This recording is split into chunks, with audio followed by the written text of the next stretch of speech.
I said perfect balance, third class. I don't know, say I talk to the represents. Good over evil, me tell them see a life over death. I Greetings, swear, everyone, said and I welcome will to another never fit. episode Speak the fire, of the brother, Perfect good Balance Emmanuel, Chart I Class, a yeah. place where conscious minded and like minded individuals are guided towards the full potential through collective reasoning. We have with us today Okavango, the Rebel Guru, Iaga, aka Teacher Ma'at, Bingi, and we Greetings. have a very special guest with us, Brother Gerard Bahumbwa. He is a distinguished guest, a person who has varied and vast experiences, and he is a Congolese who is here with us today as we discuss Congo's paradox, wealth, war, and their fight for the future. Welcome, everyone, especially Brother Gerard. I'm Ras Dada, and this is the Perfect Balance Chart class. Wagwan, my lads. Thank you so much. Everything good? Mozuri. Right, Yes, so we're having sir. a little bit of language lesson today on the chat class as well. So just make sure you catch these little gems as they come through every now and then, all right? Today we're going to dive into the heart of Africa, the Democratic Republic of Congo, a land of unimaginable wealth, yet a people burdened by centuries of exploitation and conflict. The story of the Congo is not just the story of one nation, it is the story of Africa herself, a continent rich in resources, culture, and potential, yet shackled by the legacy of colonialism, greed, and division. From the brutal reign of King Leopold I to the ongoing struggles for justice and sovereignty, the Congo reminds us of the interconnectedness of our struggles as Africans. But this is also a story of resilience. It's a story of a people who have endured unimaginable suffering, yet continue to fight for a better future. It's a story that calls on all of us as Africans and as global citizens to confront the systems of exploitation that have kept us divided and to imagine a new path forward, one rooted in unity, justice, and shared prosperity. Brother Gerard will help us today to unpack these complex issues. Thanks for being here, and let's start with a simple yet important question. As someone from the DRC, how would you describe your country to someone who has never been there? Yes, I think the history of the DRC is a little bit long, and the history of this situation that is passing in DRC is a little bit long. That it won't be for me easy to explain everything, but I will just only try to explain parties that I can remember. Presently, the situation of the DRC, I think, it is not a situation that the DRC people themselves they are bringing. Mm. Is the people from outside they are bringing the war inside Congo because of the riches of Congo Democratic. And I will just only go on situation that happened while myself I'm already old or since I was young. Something that I can explain the some situation. So it reached in I will speak about the 1990 from 1993 to 1992 past. So we had a president. The president, his name was Mobutu Sese Seko. Mobutu Sese Seko, he was someone who was powerful because before he was in army and also he was in journalist. So he took power for him to take a power, he took power from Kasavubu and he killed the one who brought democracy in Congo, who asked the liberation of Congo. His name Patrice Lumumba. So after Lumumba died and the Kasavubu died, Mobutu stayed on the power. So really, on the beginning, he did well. he did well, and something that happened for him to not going well on my side. He just the white people before that the Congolese not yet been ready to be liberated. That is in my opinion. Yeah. So it reached now in 1993, Mobutu started going very bad. People started crying or saying, no, the situation in Congo is not good. It's not giving people, it's not paying people. Everything went bad and worst. So really, people were crying. With those cry, in 1993, there was a war in Rwanda. The Rwanda is the country that is our neighbor country, direct neighbor country of Congo. That is in the east of the Republic of Congo, Rwanda. So Rwanda started a war. In their war, inside they started a genocide themselves. The reason why they started genocide is because they were the time when they were in war. There was also a time that they said, no, you have guys to sit together on one table so that you can talk. And the situation that is in Rwanda, there is just only two tribal. There is a Hutu and there is a Tutsi. So if I can go a little bit back, the history in Rwanda, before the Tutsi, they were on power, and the Tutsi were marginalize the Hutu and killing the Hutu every time where they want. So as the Hutu, there are many, they decided to start a war. A war.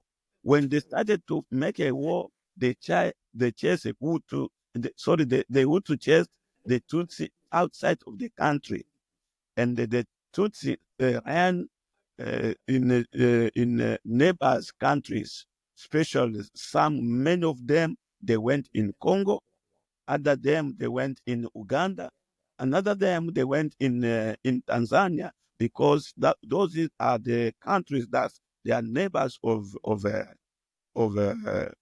Rwanda.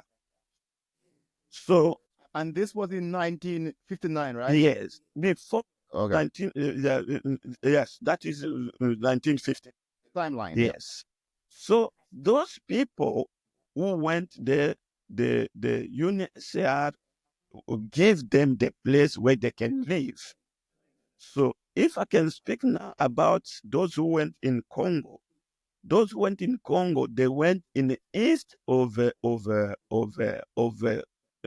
Republic of Congo, in the place where they call Sud Kivu, South Kivu. There were many in South Kivu, and South Kivu, because Kivu before was one province. So before it was a big province. I can say it's like a state, Kivu. So they were they stayed there. They started uh, studying, and they give them all opportunity as refugees, and they started in the house, they started also making their life there. And really, people of Congo, they were welcoming them very well, because they were also having cows, and people, they could want to be with them, and also to share with them their lives. So they were very good. So it reached now the time in 1993, again they started now to make a group of army. So those who went in Tanzania, those who went in Congo and those who went in Uganda, they made their alliance together so that they can go back and fight for their countries. So I forget there were also some also went in Burundi. So in 1993 they started a war. They started a war in 1993. In 1994 they said no, they have to be together to stay on one table so that they can talk about Rwanda. And they started the processes of talking together.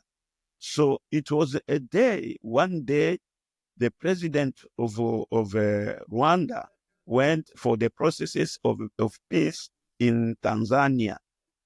When they went in Tanzania, the president also of Burundi was there.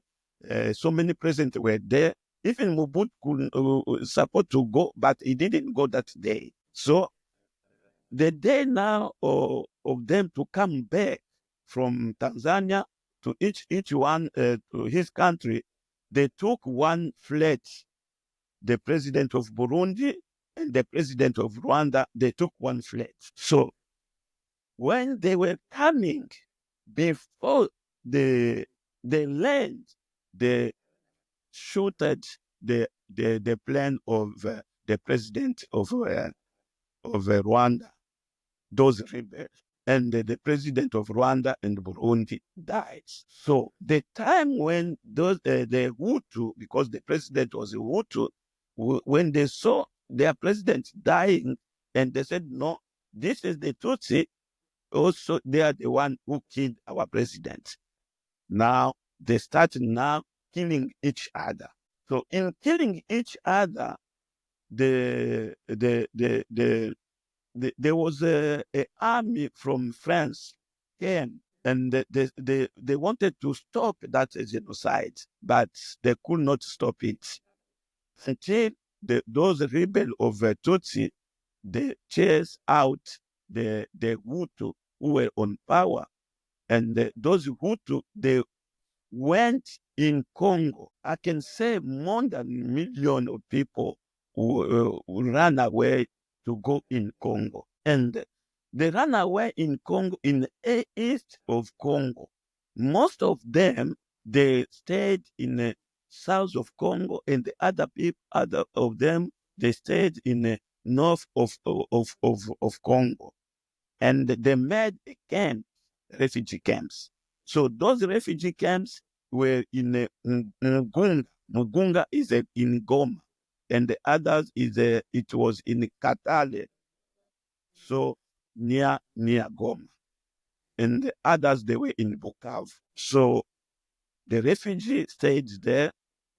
I think in 1996,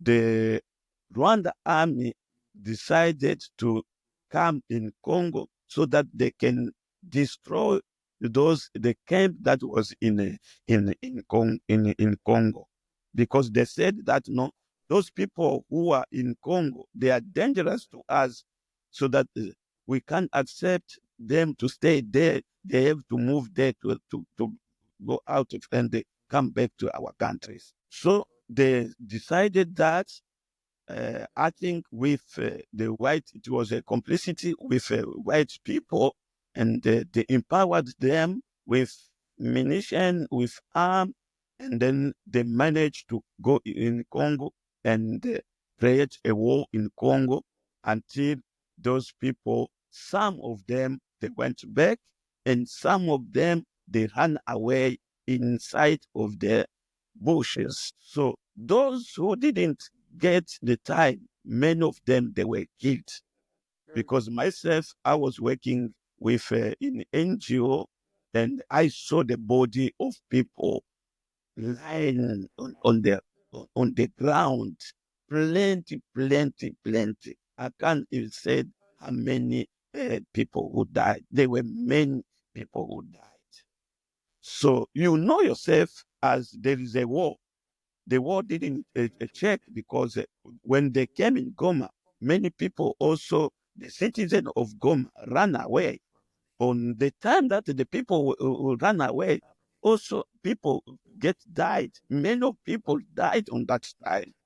Many of the citizens of Congo died as well in that war. So after that, I think they found that no, we can see that Goma, it was easy to overtake Goma. So we need now to chase out Mobutu. They decided that. So for them to go and to carry on with the war, they decided to mix their decision with some Congolese people. And those people, they created a movement that is called AFDL. In French, they said AFDL. So in AFDL, it was, they said, is a cohesion of people. And the cohesion of people, they were in cohesion with people from Rwanda inside. They became together. And they took someone who was as a rebel before his name was Laurent Kabila, and they put him on as a speaker of the movement. So Kabila started now trying now to convince Congolese that they're saying, no, this is the war of liberation. When they were going in the war, those who were fighting, they were the soldiers from Rwanda. So the soldier from Rwanda, and now also Kabila said, no, we can't just only be going without many people. They started also to convince the young generation to join them in army, and also the young generation, because people, they were already tired with Mobutu. The young generation goes in the army, and they went in training, and also they start also pushing the military or Congo military until they won the war. So the time when they won the war, after FADL, they didn't even talk of saying, no, you are the one who's going to be a president. But this Desir Kabila was clever. He overtook the situation and proclaimed himself saying, no, from today, I'm the president of the Republic of Congo. So when now the president, the Kabila, stay on the stage, he supports also to follow the rules that they signed. And they took a soldier from Rwanda. He became the first military chief commander in Congo.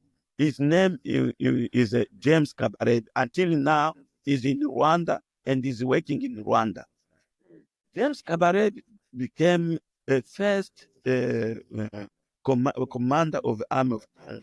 So from there, they took many people, many soldiers from Rwanda army. They include them in the Congolese army, and most of them, they are saying that 50% of them, they were the chief commander of the troops. They were the chief commander of the troops. So let me understand what you're saying there. So you're saying that the people, the Rwandan military people that were included in the Congolese military, they were placed in positions of leadership. Yes. Okay, got you. Okay, go ahead. So now they started now planning to kill Kabila, because they saw that Kabila is not working according their mission. Because Kabila said, no, this situation, we can't just only stay with these people, these soldiers who came from Rwanda. They have now to go back to their country so that we can now go ahead with our country. Kabila decided to take out those soldiers. Those soldiers, instead of going back in their countries, they came again back in they started another movement that is called RCD. They started another movement that is called RCD. In French, they said RCD. So that movement again, they put together again some of Congolese again. But it was the same movement that changed the name of, after they changed the name, those people who were loyal to Laurent Kabila, they stayed with Laurent Kabila. And those who didn't be loyal to Laurent Kabila, they ran away in Rwanda and they come back and they start another movement of RCD. Terrible cycle. Sorry? It's a vicious Terrible cycle. It's a bad cycle. Yes. The RCD also took over military the town of Goma, and they made their capital there. And the same system how they did with AFDL is the same system that they use again. They start a war again, going to start taking parties of Congo. So the war, it was very, very bad because many people as well died again. Millions of people died. So they said again, no, the people of Congo, you have again to sit on the same table so that we can end this war.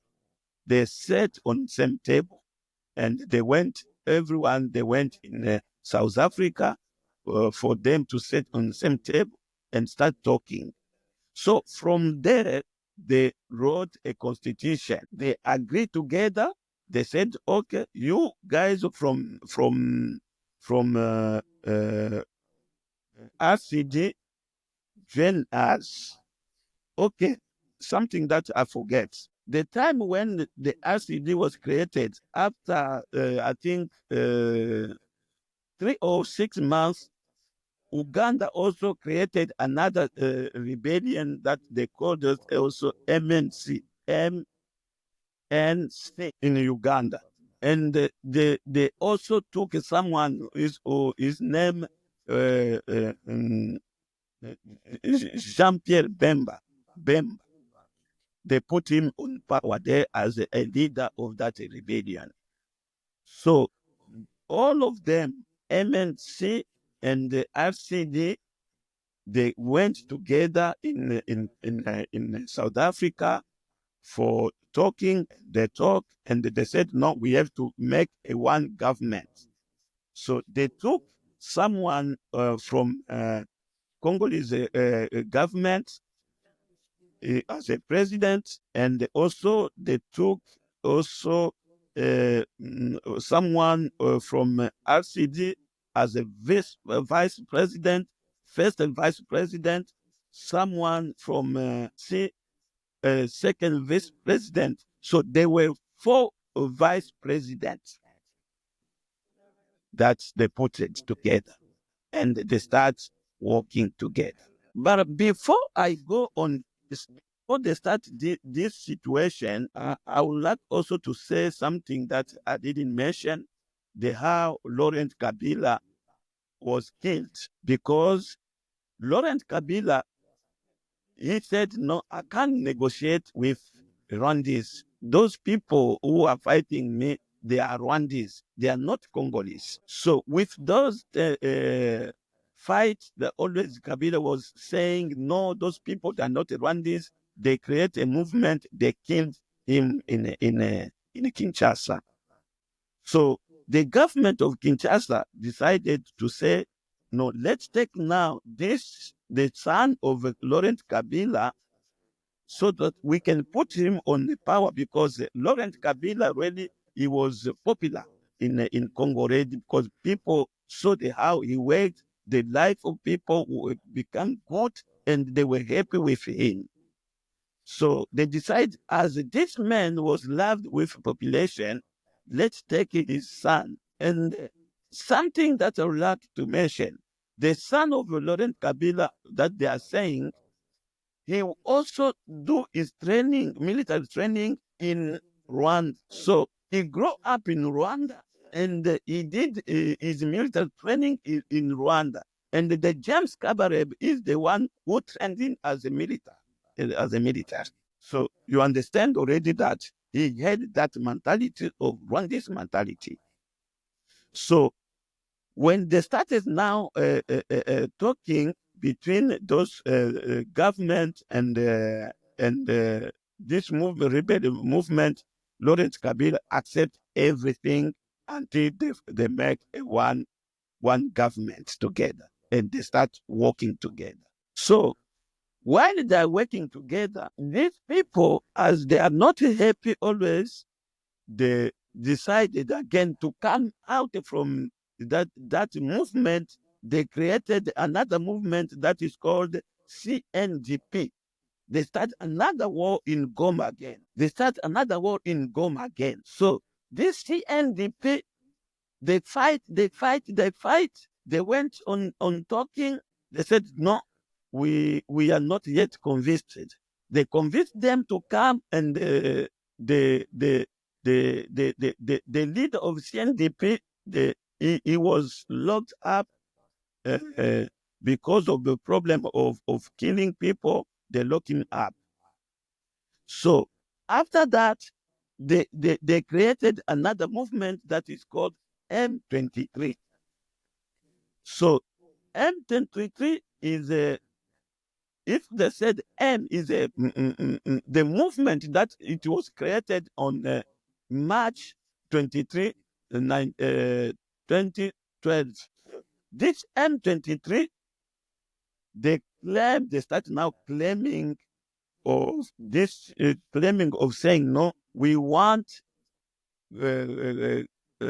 Congolese government to go back to the same system as we spoke before when we were in AFDL. And what they spoke, they told Kabila before to go to put him on the power as a speaker of this movement. They said, no, you're gonna give Rwanda a party of a portion of Congo, and they signed.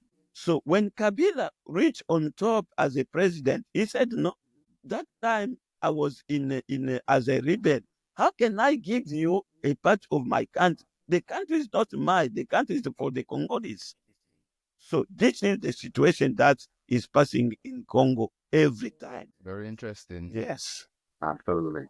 So, brother, who is facilitating all the funding to these fractions? What is it? Who is benefiting from all these wars, these infractions? Who is a benefactor? The benefit are the white people, because Rwanda, if you can see, Rwanda is a small country. I think is a 60 times in I've been in Rwanda, already worked in Rwanda from zero to end of east and north. I already work in Rwanda because I was working in Rwanda as well before. You see, so it's a small country. If you can imagine, Rwanda, it doesn't have any mineral. Now, the white people, they push Rwanda so that Rwanda can go in Congo and take the mineral of Congo and sold to them in good price. This is the situation that is there. Today, Rwanda, they said that is the first producer of cotton, while no any mine of cotton in Rwanda. So all coming from the Congo. Yes, all are coming in Congo. Brother Gerard. Yeah, Yes. Yaga we not see, you know. Yaga we not see, you know. We don't know why. So then Yeah, you want to do Brother Gerard, we have seen that the Congo is very rich in minerals, you know what I mean? Yeah. We're talking about the world largest producer of coltan, the second largest producer of diamond. Yes. And the list goes on. They put cobalt, Yes. You know what I mean? Yes. But we don't see this trickle down to the common man. What in your perspective, why you think that is? Because I think I heard, I was watching something and somebody compare the wealth that DR Congo have to Saudi Arabia. They should be the Saudi Arabia of mining. What is Saudi Arabia should be mining or minerals for Congo. Why we don't see it trickle down to the common man in the Congo? Yeah, I think the situation that is Congo, these white people, they don't like Congo to be developed. And also, we cannot just only put everything in white people. We can also put other things to the Congolese people, rulers. I don't know, because if I'm putting also for the white people, because it's not possible. Every president who's coming there, there's nothing that he's doing. Unless the president that who tried to do something, it was Laurent Kabila. Is the president that everyone will see that this one, because he did just only 1 year, I think 1 or 3 years, and they killed him. So because of also the rulers who are on the power, they are not good people. So we always ask ourselves, is on their willing, or is on their, because they are pushed to not do anything for the country. That's it. So You have a question, Yaga. You're still you're still not black seeing out, Yaga. Yeah. Yeah. Right? We are hear you, but not see. But we not see it. Yeah. Go on that till Yaga fix it. But I'll go on before But- you Go ahead, Bingy. I think to understand what you're saying, brother, we probably got to look at the history of the Congo as well, right? Why Yes. all this is happening. So to understand the Congo today, we need to look at the history. The DRC past is marked by colonial exploitation, as Yes. last mentioned earlier on, King Leopold, and then later the Belgians, and then as well as the struggle for independence. We have we have to look at the historical impact that has had on the people as well, right? You see, for example, the people, but I'm sure with all the exploitation going on or have been going on historically, that also takes a part in what is happening today. It's still embedded Yes. in the culture. Yeah. Yeah. I also mentioned something that, we as Africans, we are not together. That is also something. We are not together. Because if Africans could be together, something good could be good. I'm telling you, if Kong himself can make Africa to grow and to become a powerful like America, because everything in Congo, there, It's valuable. say in terms of water, the Congo have many rivers of water, many rivers. If we can say in terms of climate change, is Congo have a forest, a big forest. Wow. So everything is in Congo. So we don't understand why Congo, it doesn't go forward. Well, I think you already identified it, that it's as a result of the external influences, Brother Gerard. Yeah. And internal, you meant And And internal, internal as yeah. well, right? Yeah. Yaga, we are still no, you can go on now. Yeah, man. It's regrettable, that you have to experience the genocide and the atrocities that you have experienced. We can't begin to imagine what impact that has had on you and your family, but yet still you are here with us, and we give thanks for that. You keep mentioning the white people. who are you referring to when you mention the white people? Let's be clear so that our listeners are aware of which of these people you are specifically referring to. What I'm mentioning on the white people, because the colonialism, for example, in this time, let me take the example of this time. In this time, when the Congolese army is trying to attack the rebel, this colonialism, they said, no, you must stop attacking. Let's go to a table of negotiation. And the Congolese army just obey the rules of colonialism. But the rebels don't obey the rules. That is the first thing that I can also mention. Secondly, European Union signed a contract with Rwanda of buying mineral from Rwanda, while they know that Rwanda doesn't have Right. So one of these white people is the European Union, The Union, yes. which is the EU, which is the EU. Uh, The EU. uh, so, Everybody benefits. They yeah. all benefit. Except the Congo. Except the Second, Congo, yes, just the European Union.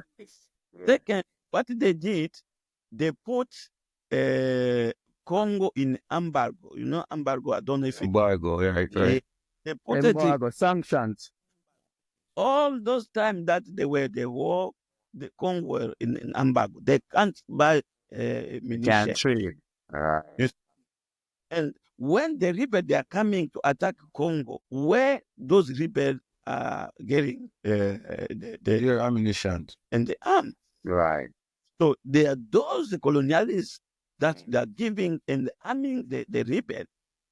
Because one day the secretary of the union,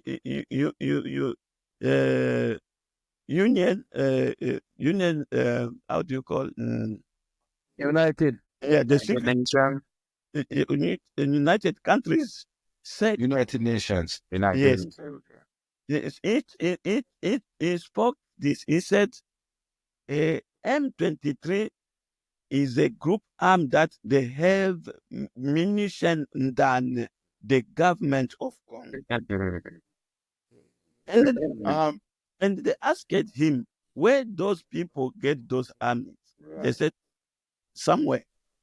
The response was somewhere. But Gerard, the M23 is a we know that as a Rwandan back Tutsi majority Yes. group, right? Yes. And we see them because it is as you mentioned, it's the same people that fought for the Tutsis to take over Rwanda Yes. is now in the Congo. And they control some of the mining, but now we see that they are saying that they're pushing towards Kinshasa. And I'm wondering, what do you think the M23 really want? What do they want? This is a big question. So people, because when they are talking, because this colonialism, they said, no, let's Congo and the Rwanda and M23 sit together so that they can talk. When you hear the declaration of the president of Rwanda, the president of Rwanda, sometimes he said, no, there is a part of our land that is in Congo. We are claiming the part of our land that is in Congo. Okay. So this will have a direct link now to when the geographical lines or borders were established. Okay. Clear. Got you. Do you know why would they come by that? Sorry, but even the lines in the first place, because we know the Colonial draw the line, but they draw the line and say here is Congo and here is Rwanda. But we know the people were like Tutsis and Hutus and whoever was in that area. So the lines, the Rwandan line and the tribal line is a different line. So are they going by the tribal line? What are they going by? May they claim to be, the land in Congo? Yeah, they are claiming that because of weaknesses of Congolese people. And Oh, of okay. the Congolese army. Right. Yes, because they know in Congo the army is not strong. That's why they are claiming that. Because So you're saying that the claim is unfounded, Brother Gerard? no, it's not founded, man. It's Just not right. it's not the right claim. Not Mm. even historically. Yeah.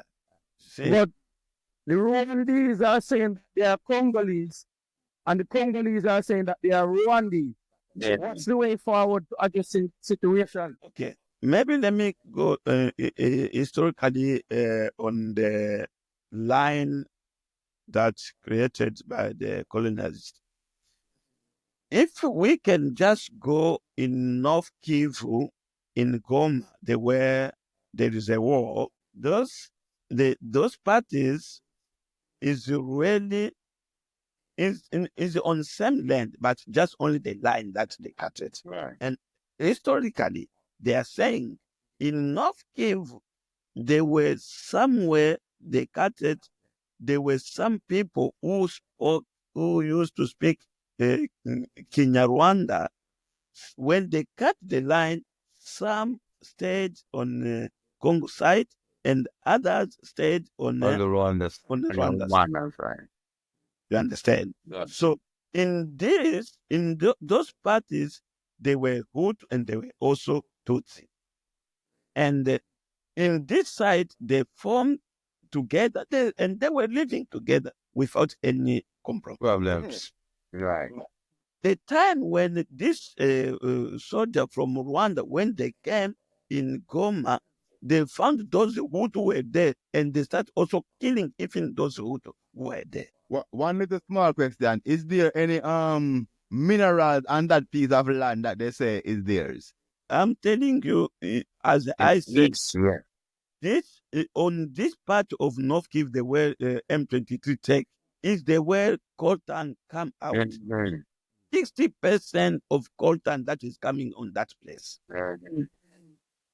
Okay. The whole eastern side of the Congo is minerally rich. It's Yeah. in mineral. Minerally rich. Yes. You need to know that coltan is the mineral that they get tantalum from, that is used in the mobile phone and a lot of electronic devices that we've got. So your Yes, and the- iPhone, your tablet that you're on now has got a small proportion of Coltan, tantalum in exactly. it. Yeah. coltan and steroids.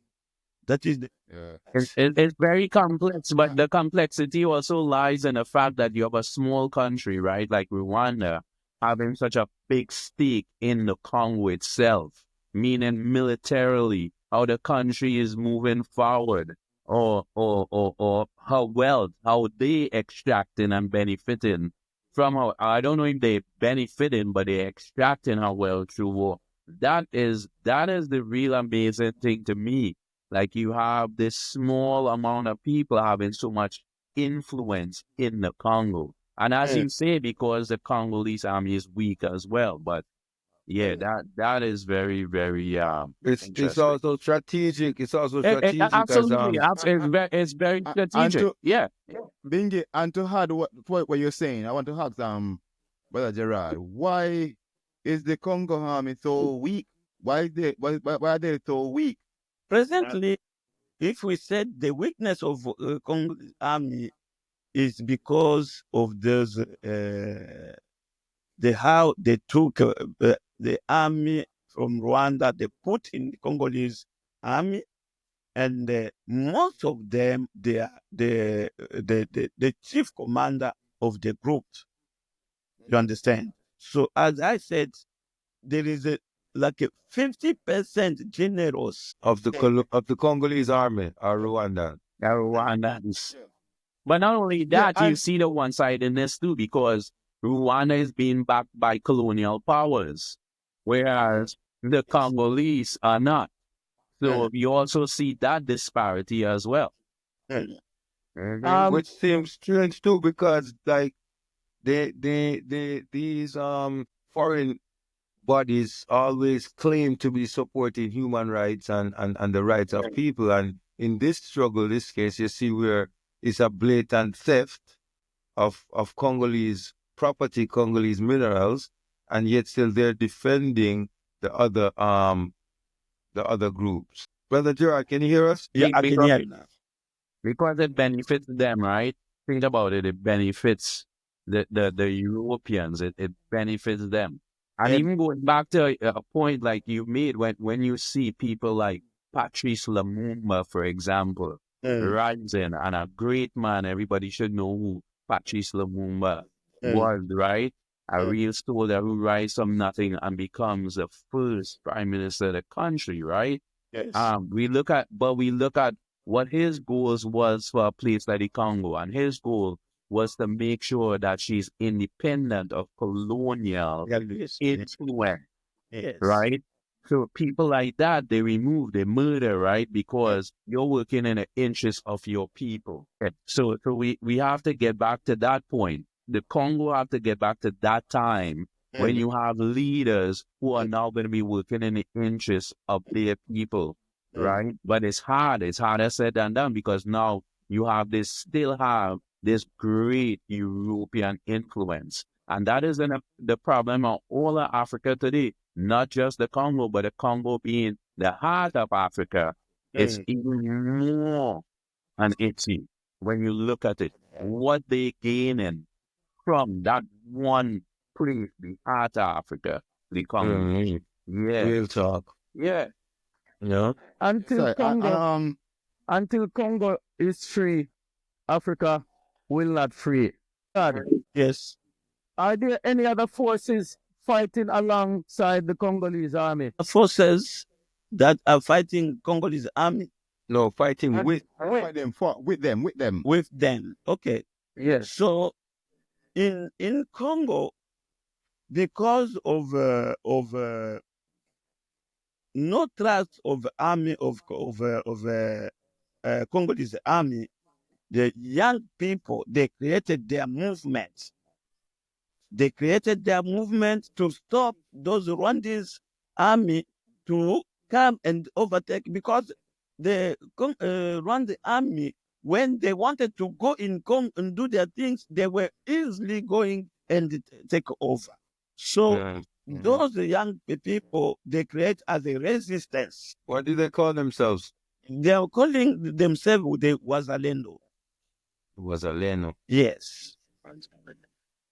So Any, Wazalendo. any, But is there any other alliance with other African countries? SADC in particular? SADC. No, the African countries is I can say that SADC is just only coming to help according the convention that they have with the government of Congo, because Congo government is in SADC, and the rule of SADC they said that once one of our country is under a war, we have to help them. That's why the SADC is there. But you remember that someone from outside, he cannot just only die because of you. Excuse me. They can't fight as the citizen of the country. You know? They don't have a vested interest. Yes. And there is some talking that they already talked with the government. We don't know what they talk about government because we can't just only send also my people to go die there. So they have also to be paid. All those. Got you. Got you. As we come to the end of today's episode, let's take a moment to reflect on what we've learned. The Democratic Republic of Congo is a microcosm of Africa's struggles and triumphs. It's a land of immense wealth, yet its people have been denied the fruits of their own resources.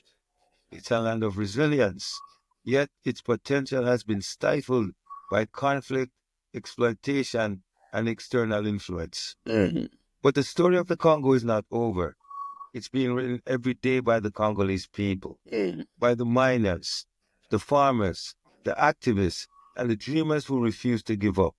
It is being written by all of us who believe in a united Africa, free from the chains of colonialism and neocolonialism. Gerard, as we wrap up, what message would you like to leave with our listeners today?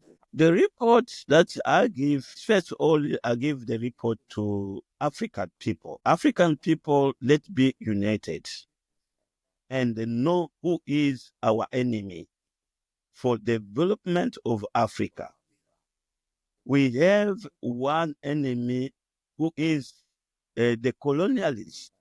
That those people, they are planning every day and every moment so that the Africa must not go forward.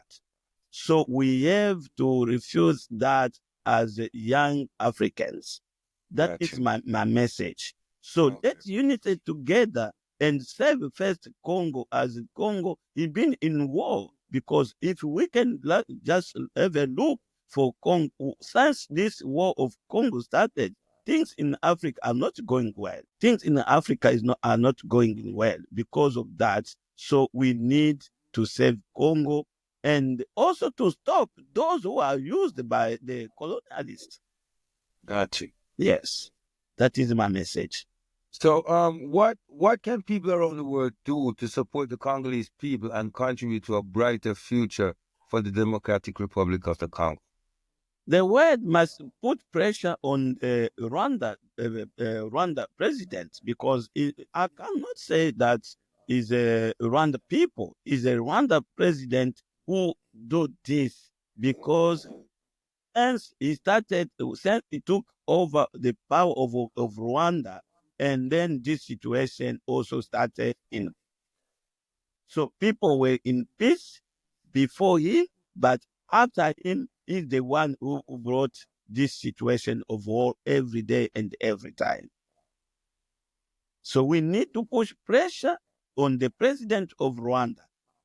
On my side, I can say this man, he don't deserve to be there, because he's not working for the African, he's working for the colonialists. Thank you, Brother Gerard, for your insights and your experience with us today. And a big thank you to our listeners for joining us on this journey. If this episode moved you, share with others, educate yourself, support ethical initiatives, and join the movement for a free, united Africa. Until next time, remember, our liberation is bound together. Nguvu kwa watu, Amandla. Nguvu kwa watu. Amandla. Mandla. Yeah, Thank man. you so much to the Free people. DR, Yes, sir. Yeah, man, free the Congo, Africa and unity. That is Asante it. sana, brother. Asante sana. Asante sana. Yes, sir. Give thanks to the movement. Bingi, Okavanga, Rasdada, Yaga, Top Friend of the Living Fire represent to the fullest. See? Perfect balance. Don't know.